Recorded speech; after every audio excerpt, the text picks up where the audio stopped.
someone who's been in the career for a while, looking to advance their skills, maybe an instructor, learning how to teach the art that we participate in. Wherever you're from, whatever you're doing, I hope to be able to share something that will help you in your day-to-day behind the chair or helping people around you. So again, thank you for joining us. We will be going live every Monday at 1 o'clock. We are focusing on fades for the next several weeks. Today I have a low skin fade with longer hair on top. And we'll be focusing on the connection between the two. Where to focus first, how to cut the sides, the top, and where to connect it, especially with leaving the hair a little longer. And I'm excited because we have today, there's a few things we're gonna focus in on with this haircut. And I'm cutting a former student of mine and also now a coworker. So I'm excited to have Carson on with us today, and he's going to share a little bit about his story and what's going on in his life in the barbering world as well. So the more information I can get from you while you're joining us live today, the better I can help you. So if you would in the chat like to share where you're coming from, your background, or where you currently are in the profession, I would gladly meet you where you are and try to give you some tips for your specific questions. I have somebody on the computer ready to ask me the questions that you type into the chat, and so we can answer those as we go today. All right. I'll share with you first as well. We're going to be talking about shears throughout the cut today as well. So today, and typically right now, I am using my Double Shark 6 1/4 inch shear. I am very happy with this. Overall, for what I specifically do. If you are looking into shark fin shears or you're looking to get a shear, I would advise you to focus in on what you're looking for specific in a shear. With my cutting style, I like to cut dry, and the double shark fin with the type of metal that it is a great dry cutting shear. It's a workhorse. I can cut wet and dry hair. It's my go-to, ergonomically set to keep me comfortable even when I get lazy behind the chair. So yeah, I'm thoroughly enjoying my double shark fin. So if you have any questions about shears throughout the time today, please put them in the chat. Love to answer those for you. And then stick with me all the way to the end of the class today. And I got a promo code for you at the end I'd like to share for you. That you can take advantage of. All right. So with that being said, we'll get started. All right. How we looking, Des? Looking good. Looking good? Cool. Anybody else join right now? Who's in? Currently is Carmela Cummings, Laura Causey, Angela just joined. Hello, Angela. SJ Sewell, PCC user. Cool. All right, so we got a live crowd today. So thank you again for joining us today. And without further ado, we're going to get Carson in the chair here. What's up, brother? All right. Thanks for joining us today, man. Absolutely. All right. So I'm going to let Carson kind of share a little bit about his hair, what he's looking to achieve today.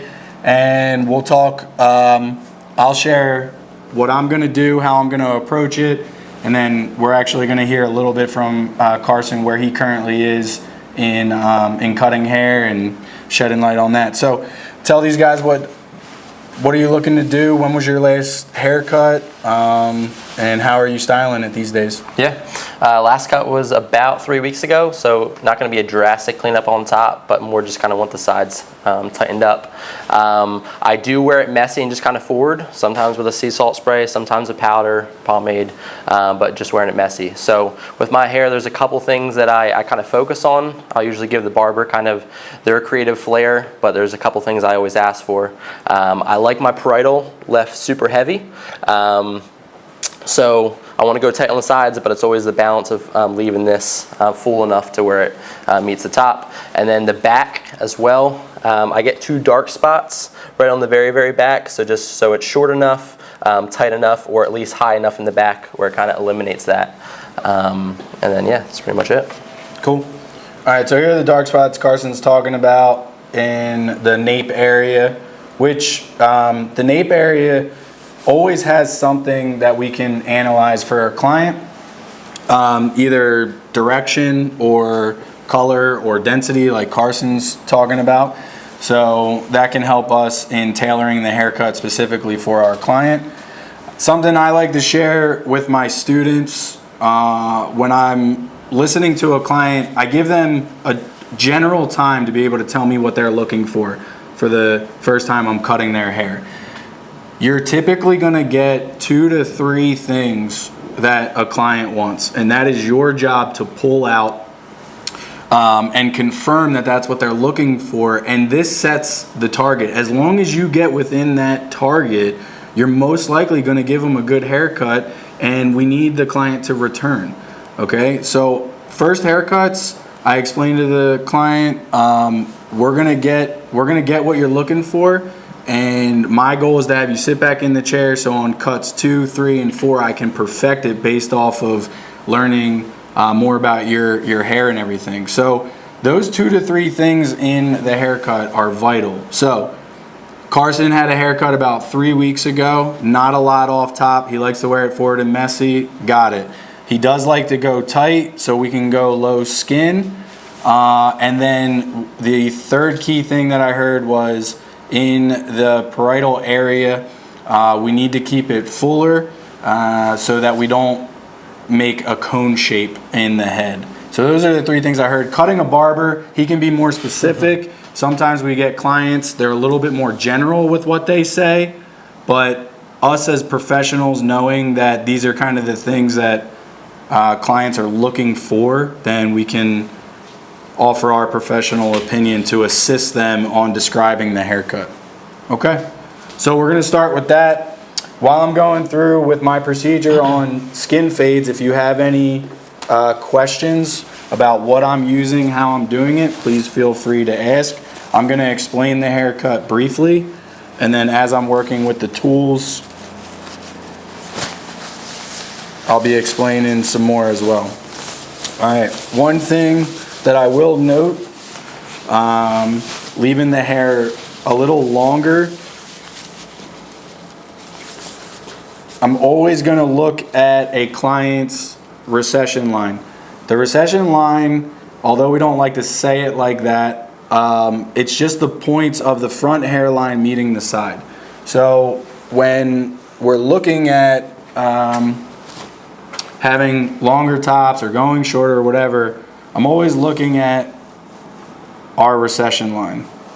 Everybody has one. Some people have them fuller.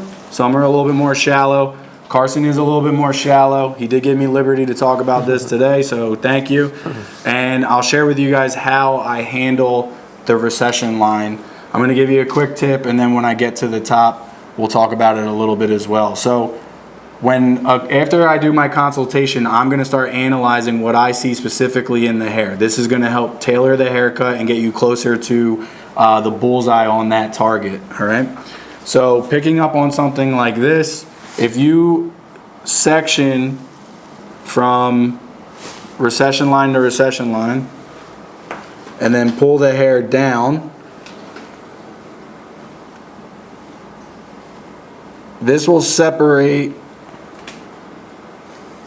the bang or fringe area specifically for the client sitting in your chair so that you can note where you want to keep this full. Now, why is this important? So in order to keep this area longer, fuller, I'm going to cut it at a low elevation. One of the biggest mistakes that we'll see often is the front hair will be pulled up and elevated into the top cutting. It'll be cut shorter, so then it'll leave you less hair to use in that area that is common for men, that needs to kind of be helped made look fuller. Okay, so that's a quick tip. You can use it on anybody because everybody has that connection. Everybody has the front hairline where it connects to the side, and then if it's fuller or more shallow, then you can decide how you're going to help that client out. All right? Does that sound right? Yeah, sounds good. We explained it well? Yeah. All right. Well. Thanks. Not the first time I heard it. Good sport, man. All right, so I'm going to explain what we're going to do. And then again, Carson's going to share a little bit about where he's at, share a little bit of his story, which is kind of the fun part about Mondays as well. With the low skin, I can go down to foil.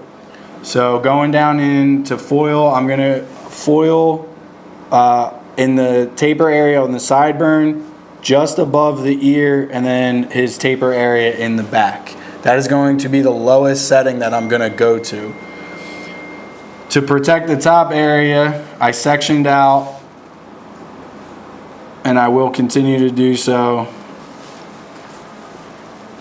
the side from the top where his parietal is. This helps me gauge where I want to keep the hair full or longer to give Carson exactly what he asked for. All right, so I'm going to clear this out up here with a closed 3 to keep that area full and allow me to transition into the top. And then I'll start with my clipper work down at the bottom to set that fade line. This is how I work through and teach my skin fades. And this is what I do behind the chair and what I do to teach my students at the school. All right. So Carson, why don't you share a little bit about where you're at currently with cutting, or what you're enjoying, where you're looking to go? For sure. No, I was excited when Vinny gave me the opportunity to come on with you guys today. Like Vin said, I'm a barber now. I've been cutting for, I guess, I started the barber school that he was teaching 2 years ago. So walked through that whole program, and then been in the shop now for just around a year. So it was a neat opportunity for me to come back, sit in this chair, to share with you guys where I'm at, but then also just maybe pull a couple things from him as well. Learning, always learning. Yeah, and get a free haircut. And get a free haircut. We'll turn that down. Exactly. So yeah, I've been in the shop now for about a year, and paired things I've learned in the school from Vinny, as well as just shadowing other barbers, and just doing my best to pair it all together for haircut wise, as well as building the book and all the above. What's one of the what's another component of learning that has helped you besides the physical act of cutting hair? So what are some other ways that you've kind of been able to ingrain some of your skill? Yep. I would say one thing in the beginning, especially when you're first learning to cut hair, there's going to be things that are showed to you, explained to you, and you honestly don't understand why.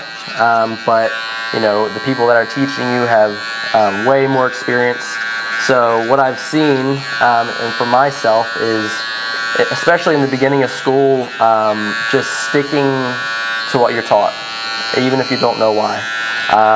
Things are coming out, you're getting okay results, not bad, not great, but you're sticking to a system. And I would say that's been the biggest thing, no matter what it is. If I learn something new, just stick to the system.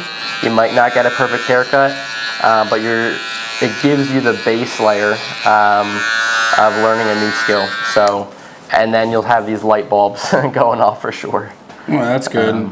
what we've expressed for training people is find inconsistencies in your consistency.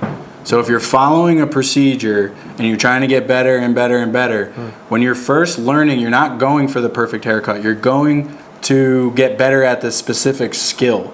So focus on smaller things, not the overall haircut. Your clipper control, what your clipper knowledge, what tool to use when you're holding your shears, shears and combs, shears over finger, all that stuff, okay? If you're constantly changing it up, then you don't know where you're inconsistent to be able to actually fix it. So yeah, that's a great point, man. Thanks for sharing that. Yeah, I would say another thing along those lines is you may know how to, once you master it, like you stick to a system, you figure it out, you might not understand it until maybe you explain it either to yourself or someone else. So that's what I was looking for. That's kind of what I was looking for too. So how it looks, like explaining to yourself, you can do a haircut, follow a system, but then when you actually, we always talk about drawing haircuts, writing haircuts, just kind of reminding yourself what you did. That I would say that's one way to teach yourself. And then teaching others, when you're a little more advanced and have the chance to share kind of some of your skills or share techniques with other barbers, stuff will be solidified for you. In the school atmosphere, there's pros and cons to that. You have to give the teachers their space to do what they're doing, so you don't want to overstep too early. But maybe there's opportunities if you're in a school setting, to show something to the new guy, not like a different way than what your teachers are doing, but solidifying where they are, and then you'll see it as you're helping out someone else, you'll see it, become more clear for yourself as well. Yeah, so what I'll try to help Carson out a little bit with that. Within the school, we have our senior barbers, our junior and our freshmen, and typically once our students get to a junior and senior level, I start to let them collaborate together. I don't let anybody talk to the freshmen. Freshmen need time to get up to speed with specific vocab, know what the instructor expects when and why, and as they start to grow and develop, they can actually start to have a conversation with you about what's happening. When a student can start to have a conversation and explain what's going on, which is what Carson's talking about, that's one way I try to help engage them and help things sink into their head, is I ask them questions. What are you going to do next? Why did you do that? What do you see here? To help them solidify what they're learning. But and we draw, we explain, we watch, and then everybody's fun part, we get to actually do it. All right, let me catch you guys up on what I did. I cleared with a closed 3. Please pay attention to the shape. We're kind of in an arch shape. Why do we do that? We do it to pay attention to the client's crown and back here. So where the crown starts is lower than where the side stops. So if I were to take this line all the way around here, straight, I would cut into the crown, which would then show the shape of Carson's head in the back, and it's just not flattering. So the way that we can create a nice shape in the back of the head, right here, to create a nice transition into the long hair up top, is right behind the ear. This is typically right behind the ear. You're gonna start to turn the clipper here to then transition into keeping the crown a little longer, okay? So that's a closed 3. That's my trick for creating a nice shape in the back and the side. And then I followed up with a 2. Now, the 3 is going to keep it dark. If you're doing a fade is a light to dark gradient. So I cleared with the 3 to keep it dark, followed up with the 2 because I like to create my fades with a skin line with a trimmer into a 2. So now I'm going to put now that my canvas is clear, I'm going to go in with my fade line. If you're just starting out doing fade lines, on various videos, you're going to see a lot of techniques. If you want to do this step by step and incrementally, and you want to be able to wrap a fade line all the way around a head, what we call like around the world in one shot, if you can't do that yet evenly, then start a little bit more basic. So I'm going to come in, I'm going to pick how high I want to go for my client. That's my A. I'm going to come to the back of the head, put my B.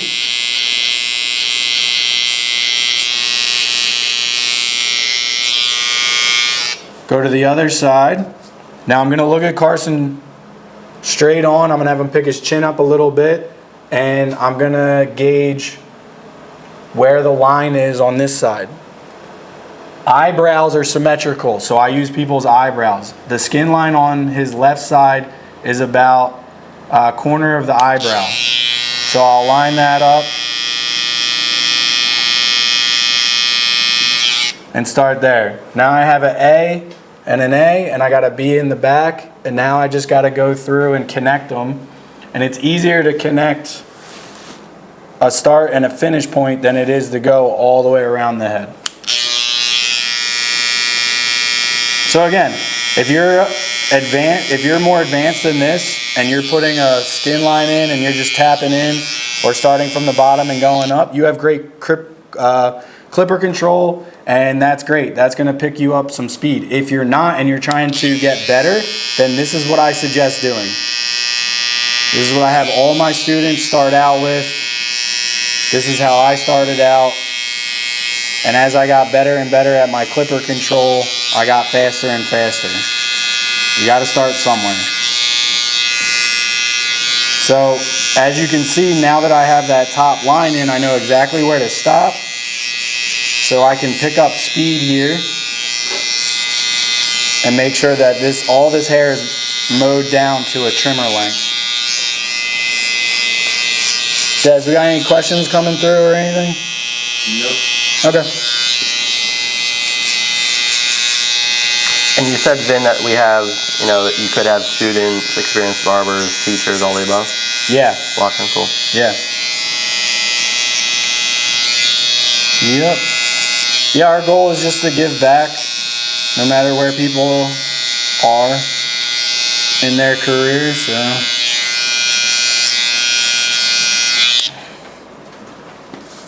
Okay. So we got a clean line around Carson's head, and as you can see, I dip behind the ear again to match the same shape at the top.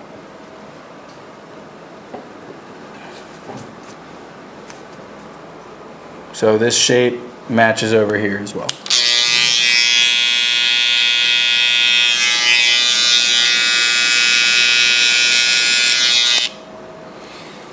Okay, so when I'm doing skin, I finish down to my lowest point. So we'll go in with the foil shaver. That's going to be how low we're going to go today. And we're going to clean all this up before we start moving on to our next step.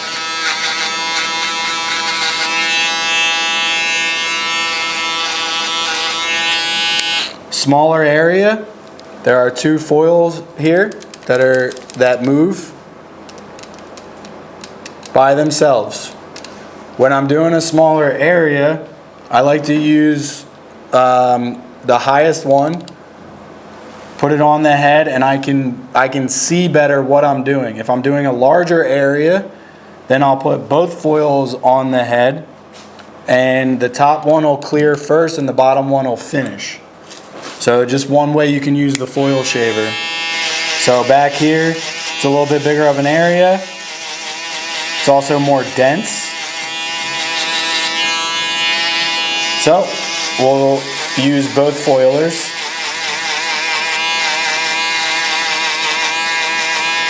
Des, are you paying attention too so you can cut hair too, bro?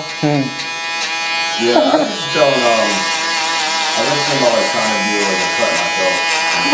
I think I have enough information just from watching these videos.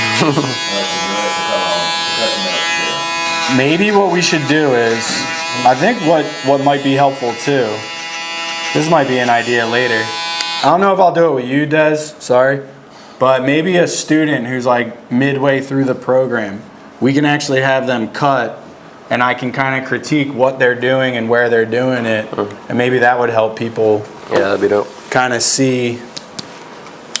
I mean, I've been cutting hair for 10 years, so I don't think this, although it's like simple, I don't think it's easy. I mean, 10 years, I definitely got my 10,000 hours in of practice and I'm passionate about what I do. So when you YouTube, Instagram, I mean, you go on those accounts of mine, it's just all haircutting tutorials. I just watch stuff. I think a really good point that students can focus on that you made in the beginning was about the consistency part and really focusing on getting the process down rather than focus on getting a good haircut. It's not about, it's just not about a good haircut in the beginning. As a No, again. As a photographer, videographer, the thing that helps out the most, the thing that actually makes you money isn't all the time like the picture itself. Like usually you make the money and the time you save and edit after that, right? Mm-hmm.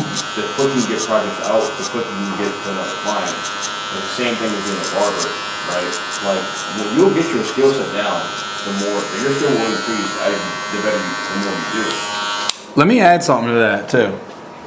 This is actually something I was thinking about over the weekend that I wanted to share with everybody today. Just if you really want to get good at this, you have to practice outside behind the chair. Mm-hmm. When you practice on somebody in your chair right then and there, I suggest only doing one or two things at a time and not switching anything else up. And if you really want to get good at something, then you need to practice it. What does that look like for us? You got to do extra haircuts with people who know that you're trying to get better. So I would do cut through my lunch for my buddies. I would do after hour haircuts. I would cut on the weekends. Anybody who would let me try what I was looking to do, that's when I would practice. Because I need that practice space. When you're trying to do 30-minute to 45-minute haircuts and you're trying to get perfection and you haven't practiced, that's when you're going to get in a huge pickle. It's not fair to the client either. It's not fair to the client. I would rather give them my current skill set right then and there at the best of my ability than try to do too much. And you know how I know that? Because I did it. So I'm not going to sit here and lie. I'm not going to sit here and say I didn't do it. I'm speaking from experience. And once I committed to more practice outside of the chair of clients who were paying me during work, I was actually less stressful. I had more fun, and then I was able to move through practicing haircuts at my own pace. Yeah, exactly. So that's what made me a better photographer. Like to the point, like let's say there was some equipment I wanted to use, like I wanted to use a certain lens, but it was out of my price range. I would rent it. And go shoot with it for a day to see what it does, right? Instead of me renting it and shooting it during the wedding that somebody paid me, right? It's like I'd rather take that L, quote unquote, financially. $50, whatever. It was $50 to the experience I'm getting from using that product to see if it's actually gonna better my client experience. And also too, I would do like a lot of shoots free. I did like a lot of photo shoots free in the beginning. I was like, hey, I'm an up-and-coming photographer. I just use something to shoot, right? And, free? We can't do things for free, Des. You can't do that. Kidding. I think that's what separates people. Are you willing to do a free cut, a free service? And in any profession that we're talking about like this, how do you build your book by word of mouth, right? So like you're saying, Des, if you try something, look, if you try something, it doesn't come out great, whatever, okay? If it's one thing and you let your client know, that's one thing, you can kind of hide it. But if you're trying too much and you butcher it, you lost a client, and hopefully they don't say anything negative. But people talk about the negative more than the positive. So I think it's important to just do what you can behind the chair. 10 attaboys, right? 10 attaboys. One mess up equals 10 attaboys. Oh All right, let's catch up the good people behind the camera on what we're doing here. So, this is how I finish my skin. So I went in with my open no guard, and I followed the same procedure as the trimmer. So, A and a B, connect it. I'm just moving up, putting clearing more space, okay? And then using your adjustable in increments, moving down 3/4, half, quarter, and closed to get the skin line out. So again, I went up to create space about a clipper length.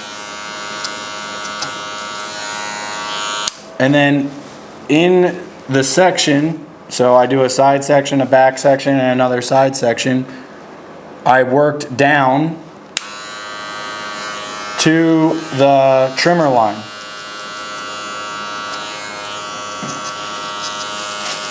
And this is how I stay consistent. 3 things I talk to students about that they have to train. They have to train in skill, knowledge, and their eye. The eye is the hardest thing to train. When you start training your eye, you're going to see things and then be able to connect it to the skill that you have to be able to finish that that section that you're in. And for a while, once your eye is trained, you'll see it, but won't have the skill to get it out, and that's the most frustrating part about cutting hair. That is a difficult point in cutting hair. Yeah. You can see it, but you don't know what to do about it. 100%. Okay, so we have a 3 and a 2. We have an open no guard down to a foil here, and now we need to blend our open no guard into our 2. So I'm gonna put an open 1 on. Same technique, guys. I'm gonna open it up, start below the open no guard line, and flick up, creating space to then blend down into the fade. And this is a great way to control what you're doing. So we're going to create space and flick up.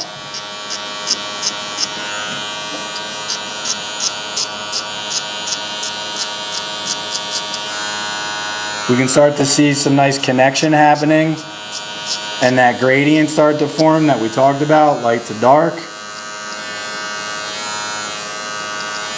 And using this process, I know I had a 2 above this. So if I need any work above that, I can go in with a 1.5, and then any work down here will be the 1, working with the 1 down to closed and a half guard. Again, we will revisit all this. So as you can see, I'm working in the side section.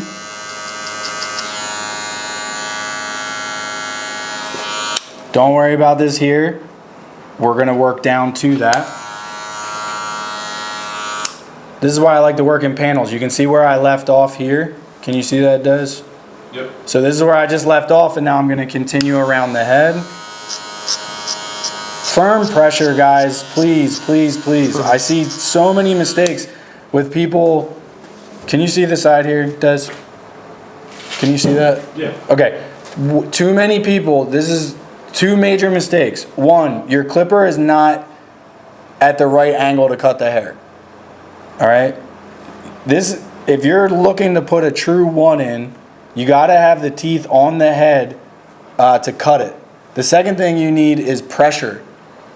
If you don't have enough pressure, the comb's not going to pick up the hair to cut it. All right.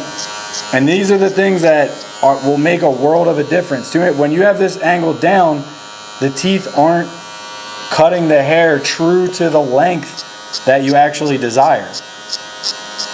And 2, with that, I feel like you then, when you go to your polish work, you already did that guard, so you jump down lower, and then sometimes can just blow it out. So it's really just a pressure thing. Yeah, so what Carson's describing is if you don't cut it true to the length, then you're gonna get blotchy, something that looks blotchy. You're gonna get light and dark areas, and when you get light and dark areas, you're gonna start messing with your clipper length, and not really know like what you're fading into. So put that clipper on the head, use good pressure, make sure the teeth are down. Those are the two common things that you'll need when creating haircuts like this. Okay, so I created my space. This is my open 1 now, 2 and a 3 up here. I'm gonna start closing down. I'm listening, you can hear it.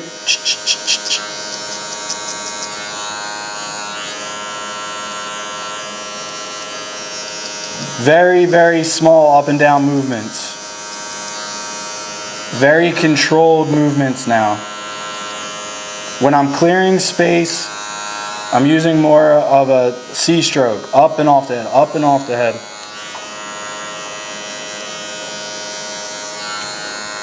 When I'm going to perfect my fade, it's very small movements up and down. So right now the clipper's about halfway closed.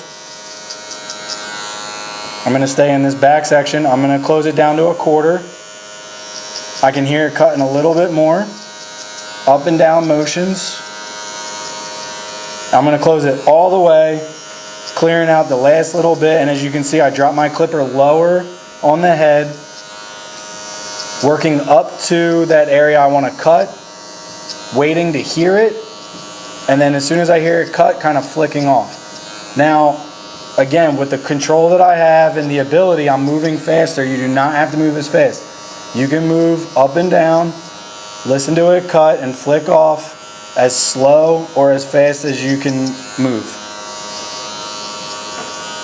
Muscle memory is key here. The more you have this in your muscle memory, the faster you'll be able to move. I just opened it back up.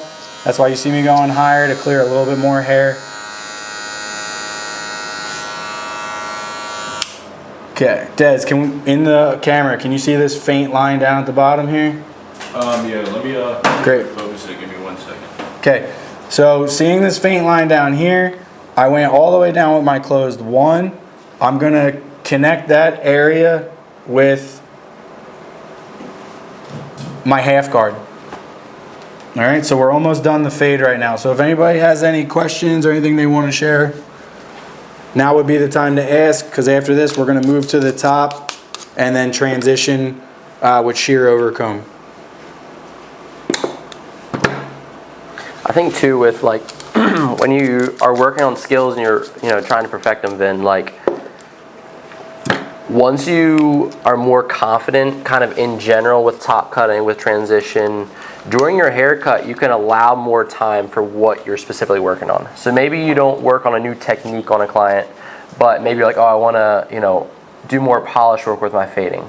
So if you know that you can top cut and transition in 10 minutes and kind of spend an extra couple on the fade, I would say that's a great opportunity. If you have another client where it's the opposite, you can give them a decent fade, a fade that can leave the shop, but you're working on a new maybe scissor over comb technique or transition, something or other. Just allowing the time, kind of breaking the haircut up in different components, and taking a couple minutes extra on what you're working on at that time. Cool, man. No, that's perfect. And I want to piggyback off of that. I don't want to override what you're saying, because that is key. So the way that we work our students into understanding what Carson just said was breaking down what area you're working in. So in the beginning, I have them section out the top. We're just working on the sides and back, and let's see how long that takes. Then let's see how long the top takes. Then let's see how long the transition takes. And when you're working on a skin fade like this, the bottom's going to typically take longer, but let's see how fast we can do it, and let's see how much time we can allow ourselves to perfect that. And then, as Carson's kind of saying, once you get that down, advancing, he can pay a little bit more attention to what he's kind of specifically sharing now. You can understand the ebb and flow in a haircut. When you can slow down, when you can speed up, but at the end of the haircut, you're still finishing at 30 to 45 minutes, and it's a great haircut. Right. So that's such a major point, man, for people to understand. Thank you. Yeah. 140. All right, Dez is yelling at me about time. He's my time guy. He keeps me on time so we can keep this to an hour. I could sit here and talk all day. So I'm gonna finish up this fade here with the half guard. Something that happens with clients that I just absolutely love. You guys will see this. One side fades a little differently than the other. So if I'm looking at Carson's, his right side lightens up a little bit more. I did the exact same thing. So we'll use a little polish work at the end to, it doesn't look off by any means, but from what I can see, I'm gonna polish that up. And all I'm gonna do is, because the right side lightened up a little bit more in this area here, we'll just lighten up the left side a little bit and it'll match. I'm not gonna redo the whole haircut. Appreciate it. Yeah, love it. Thank you.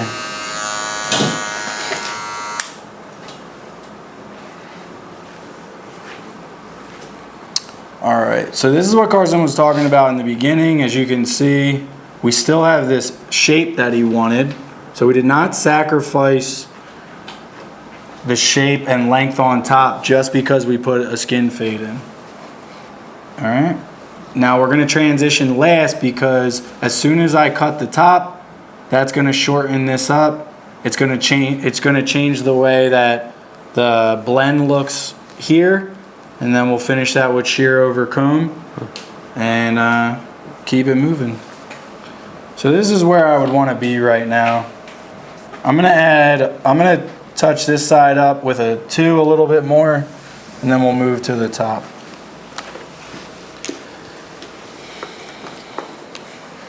And just to piggyback one more thing, what I was saying as far as the, allowing more time.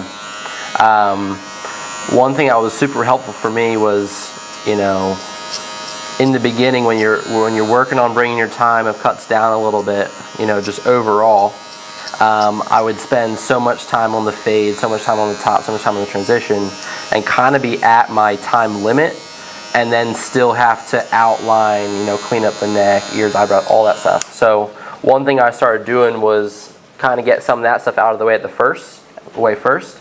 That way you've done everything you have to for your client to leave the chair, and then you can work right to your kind of time limit of, whether it be polishing the fade or whatever. So yeah, and if I'm hearing you correctly, man, it just kind of sounds like, look, once you get behind the chair, you're gonna have to adjust some stuff, and you're gonna have to be ready to figure out what you need to do in order to be able to put together a clean haircut and start to develop your style and everything.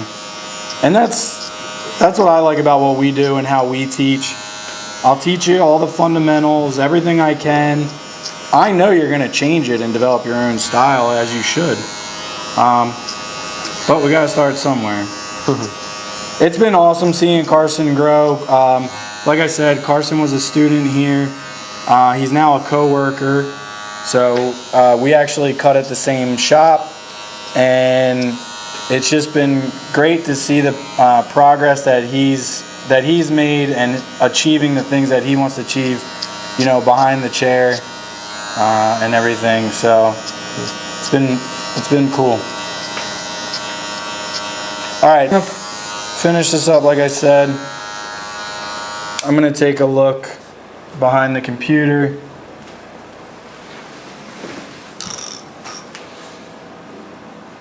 Wow. looks like you tried. We don't have a mirror down here, so when you guys are cutting these types of fades, the camera would be my mirror the whole time. It's an extra set of eyes. It helps train the eye as well. Man, I'm liking this. This is looking really good. Cool. Sweet. Okay, guys. Yeah, we'll get one. All right, so. Am I in focus? No, crouch down a little bit. Okay. So, again, earlier in the class I shared with you, I'm cutting with a double shark fin. I love this shear. I explained why earlier. I'm going to talk to you a little bit about before cutting. This has been properly cleaned and oiled. So when I go to cut hair, I'm removing all debris from the last haircut with a terry cloth towel, maybe a little bit of water, putting an alcohol rub on it, letting it sit for about a minute, taking that off, and then I'm going to oil it in the fulcrum here, front and back, let the oil drip down on the blade, and just give it some movement. And last but not least, I'm going to check my tension. That's beautiful. Tension is one of the is just a key factor in keeping your shear properly maintained. If it's too loose, it's not going to cut the hair. It's going to bend the hair. If it's too tight, it's going to grind, wear away at the blade, which then it's just going to cause issues with having to get it sharpened and things like that. All right, don't worry. We have certified professional sharpeners. If you have a pair of shark fin shears and you need anything, if you drop them, if you tighten them too much, or you're just having normal wear and tear, you can check out the website for the people that we trust to keep your tools sharp and everything. So that's just a little bit about the shear maintenance. You want to take care of your tools so they'll take care of you. So let's get into the top here. Again, if you remember 45 minutes ago, we talked about the fringe area. We're going to drop that down, scissor cut the top. It's been 3 weeks for Carson. Don't forget that we've just been cutting for 45 minutes. Carson told us that he had a haircut 3 weeks ago. He just wants a trim on top. So always good to remember those key factors. And if you forget, just ask again. Consultation does not have to just be at the beginning of the haircut. You can work it throughout as well. We got a lot to remember, guys. And if you're cutting 12, 15, 18, 20 haircuts a day, put in these little key factors that'll help you and help your client. All right, 3 weeks, fringe area is out. We're gonna cut that at a low elevation. Everything from there back, I'm gonna cut elevated. Trick and tip for you: comb the hair in the direction that you're gonna pick it up. So the hair, comb left to right, is gonna match the comb. My fingers are gonna match the comb. The shear is gonna match my fingers. I'm not gonna be fighting with over direction, and I'm gonna be able to walk through with a very clean and precision haircut while moving quickly. I think people don't like precision because they think they have to move slower. Do you like this textured up top too? Yeah, if you could. All right, so I'm gonna take 3 weeks off. This is my style of doing things. If you're walking into texturizing, cut the top first and cut it a little short, or leave it a little longer than you think. And then I'll show you how to go in and texturize. So again, just working my sections back, not fighting the hair, elevating at 90 degrees, which is just a fancy way of saying straight off the head. All right. So if you get confused with your degrees of elevation, the top is the easiest. We're just picking it straight up from where it grows. I cut the whole left side. I'm gonna move through the middle and the right side now. My guide's gonna come from the left. If you can see it, it's right here. It's about a 1/4 inch off. It's only been 3 weeks. This is super clean way of cutting. I think I did about 5 sections up top for Carson, which is typically what I do. For a normal head size, you're gonna be doing about 4 to 5 sections. Creates a nice even cut up top, nice shape. His hair's drying out a little bit. If you start wet or damp or dry, you want to finish the whole haircut the same. We know the effects of that water has on hair. Hair is elastic. Water will cause that stretch. So if you're going to cut it wet or damp, make sure you're consistent with that. If you're going to cut it dry, do the same thing. I just learned something new. Hair is elastic. It's not like a rubber band, but it has elasticity. Okay, so let's go to the right side. leaving out the fringe area to protect the corner. 1. Guide's still coming from the left. I'm not guessing. It's right there. The hair's telling me what to do. Smaller side of the head, so I don't have to cut that much hair. And what I did tell you guys was, I'll show you how you can add texture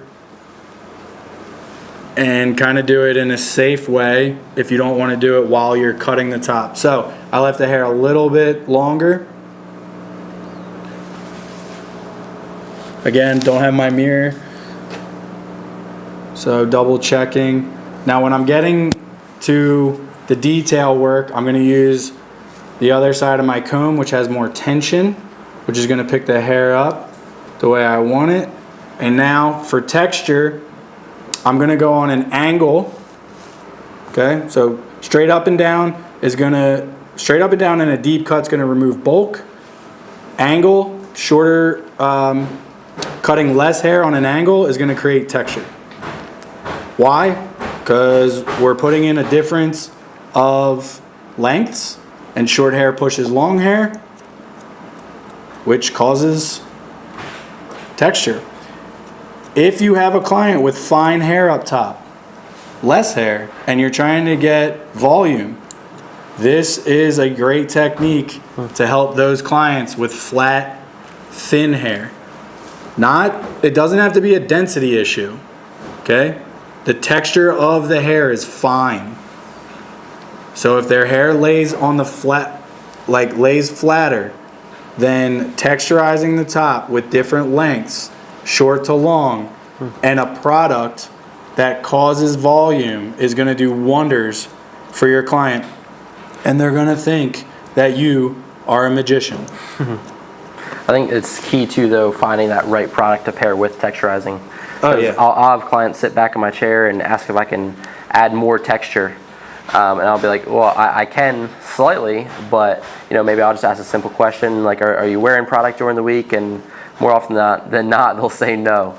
So you can really only see that texture once it's given the opportunity to show with product. Yeah, and earlier, Carson said that he liked to use sea salt spray or dry clay, and both of those products are helpful with texture and showing texture.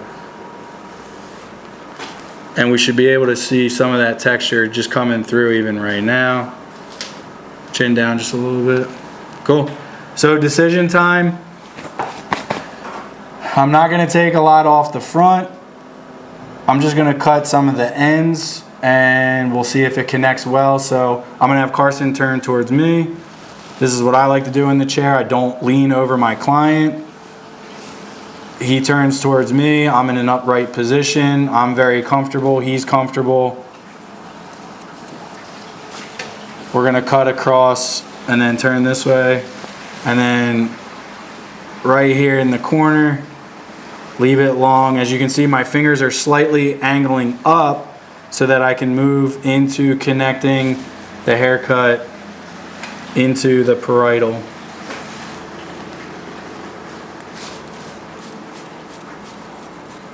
I want length, but the weight's a little bit much here, so I'm going to point cut that. That's beautiful, like that. Cool. And I'm combing it. He's not going to wear it like perfectly combed, so mess it up a little bit. Get in there and mess it up. Let's do the other side so you can turn towards me here. Again, in a comfortable position. I got my guide from the center. Sorry if my elbow's in the way. Lefties. Yeah, crazy lefties. Apologize if you didn't see that part. I just mimicked the same thing as the other side. I'm seeing a little bit of weight coming from the top, over top, and casting over my transition work. So we'll get rid of that. Same thing here on this side. See this? When you see weight in this particular area, it's coming from above.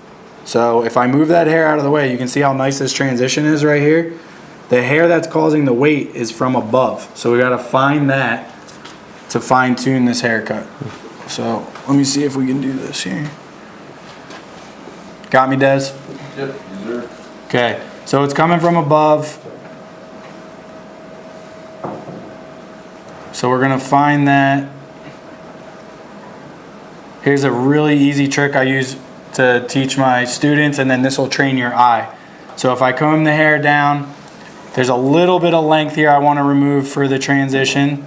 So my guide is underneath of it, and we're just trimming the hair. Some people will go in with blending shears here. That's fine if you want to do that. I like to be able to finish everything with a straight scissor, and then if I need to, at the very end, I'll go in with blending shear. So now I just pulled down another section. My guide is underneath again, telling me exactly what I need to cut. I can't stress this enough. If you're still with me, please listen to this. In this area, it is about what you leave on the head. So I'm taking off a very small amount. I removed a lot of the length I needed. I'm just trying to perfect this blend here. And it is about what, as important as what I'm taking off, what I leave on the head. And I've experienced that too, like with, just haircuts over the years. Like, I'm watching the clipper work get done, the top get done, and I like the shape of the cut, and then the kind of polishing, blending part of it. I've had barbers where they just take way too much and just kind of take away the whole shape they were keeping throughout the haircut. This is when, if you have a client like Carson and he says, I want to keep this area heavy, this is when most of the mistakes are made. Not leaving enough on, not fully understanding how to get that blend. And I've left people with too much weight in this area. I've left people with not enough, and I take that shape away and cone it out. That's where, give yourself some forgiveness. At the end of the day, if the client likes it, then you're good. But if you got room for improvement, then that's fine. To touch on that, one of the things, and I don't know, do you want to face me the camera for this or no? Sure. Listen up, Carson's got something important to say. No, I think this is one of the biggest things that has helped me be successful in the shop this past year, is I take notes on all my clients. And that's one thing that I think is extremely underrated. I can take like Vin was talking about in the beginning, I can take some of those big things that the client's looking for, write that down. That way, I'll be straight up with my client. I'll tell them I take notes. I'll tell them if they like the cut, we can replicate it. If they want to switch anything up, I can kind of go from there. And it's not based on my memory from what I did before, because I can't do that. So if you take something a little too tight, leave something a little too long, you kind of see at the end of the haircut. I've been making notes of that. And you don't have to necessarily tell the client that, but I think sometimes if you give them a cut they're looking for, but then just tell them, hey, there's like 2 or 3 things I might do slightly different, just kind of gives them the confidence that you can, take the cut they just got and make it even better. So. Yeah, I think that's, like you said, underrated and above and beyond. That is something that Carson specifically does for his clients, which is just super cool. So much trust gets created between a client and a barber, especially when you can remember, you look at your notes real quick and, oh, Carson, saw you 3 weeks ago, we did a low skin. How did the hair, what'd you think of the haircut? Is there anything you wanted to change? Did I do what you wanted me to do last time? Yeah. Inviting your client into that conversation is a game changer. Yeah. And I think in the beginning gives you the confidence to be able to go, oh man, he liked it. I did do a good job. So. And to me, it makes cutting hair way more fun because, it eliminates so much of the figuring out part. If you just kind of can go off what you did last time. So I'll have guys in the same time, I'll just, hey, you want the same thing? Yeah. And I won't take that for granted. I'll kind of repeat to them what I do, just make sure we're on the same page. And then we can get just straight to chatting right away. So don't have to focus too much on figuring out what we're doing. Sweet. Thanks, man. Well, I'm going to wrap up with talking about texturizers. This is the haircut, guys, in its entirety. Thank you for watching. Low skin fade with Carson, keeping the hair longer on top, making sure that we keep the parietal area full. Again, he's a barber, so he's using these vocab that's helpful for us. Your normal client off the street might not use those words. It's your job as a professional to fill in the blanks for them. So I think we did a good job today. Again, right at the end, I'm going to share this and give you guys your gift for hanging out with us today. I'm going to spin you out of the way, Carson. Sorry. There you go. Des, let me know where I'm at here. We good? We in focal point? Yeah, you're good. Awesome. So I just want to share a little bit at the end. I used a 6 1/4 double shark fin shear. Here are the blending shears and texturizers that we have, and I just want to share with you guys how I use them. So the bigger the teeth and fewer, I'm using as a true texturizer. I'm going to pick up the hair as I did when I was cutting. I'm going to find the depth that I want to go to. I'm going to hit it once, comb out, see what it looks like. I should only need to use it one time. That's for true texturizing. So if I don't want to sit there and point cut, then I can grab my shear like this to use. If I am debulking, I'm going to be using a texturizing shear or a thinning shear, all right, with the number of teeth around 28 to 35. That is going to debulk the hair without taking the length.